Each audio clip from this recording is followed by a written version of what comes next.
अस्सलाम वालेकुम dear students, आज हमारा उर्दू कैलीग्राफी का सबक नंबर 4 है। सबक नंबर 3 तक हमने सारी हरूफ तहजी कंप्लीट कर लिया।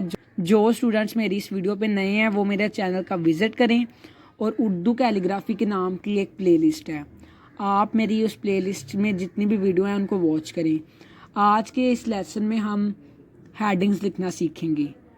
हेडिंग लिखते वक्त आपने मार्कर कौन सा इस्तेमाल करना है? आपने 605 का मास्टर कलम मार्कर और मास्टर उर्दू 604 का कट मार्कर इस्तेमाल करना है। जिन बच्चों को मार्कर से अच्छी तरह लिखना आता है वो 605 मार्कर इस्तेमाल करें, और जो बच्चे अभी स्टार्टिंग कैलीग्राफी कर रहे हैं वो 604 से करें। अब आपने मार्कर को पकड़ना किस तरह है? आपने उर्दू कैलीग्राफी करते वक्त मार्कर को इस तरह पकड़ना है। आए फिर लिखते हैं। आज हम तर्जमातुल कुरानिल मजीद की हेडिंग लिखना सीखेंगे।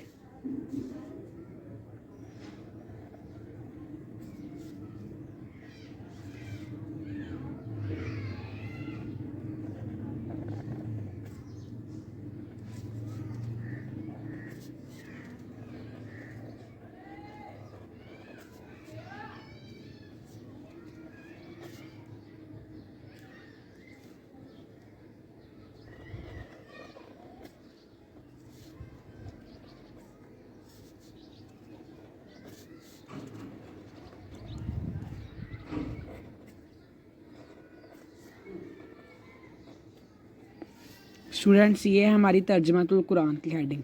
उसके बाद हम इस्लामियात की भी हेडिंग लिख लेते हैं।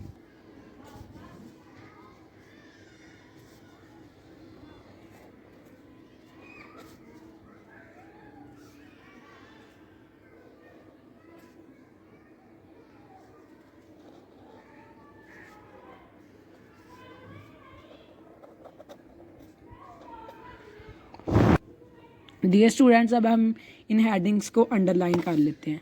अंडरलाइन करते वक्त आपने हमेशा डबल कटेड मार्कर इस्तेमाल करना है, क्योंकि आपके पास इतना टाइम तो होता नहीं है कि आप इस तरह की लाइनें लगाएं। एक ही बार में स्केल रखा और लाइन ड्रॉ कर ली।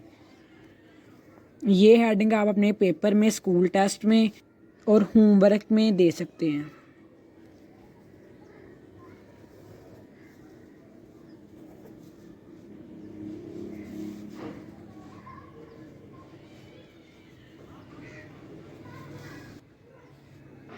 स्टूडेंट्स, आपने इन हेडिंग की प्रैक्टिस भी करनी है। आपने इनको अपने स्कूल टेस्ट और एग्ज़ाम या होमवर्क वहाँ इस तरह का लिखना है। स्टूडेंट्स, आज का हमारा उर्दू कैलीग्राफी का सबक ख़त्म होता है। आपने जाते वक्त मेरे चैनल को सब्सक्राइब करना और मेरी वीडियो को लाइक करना। Thank you students.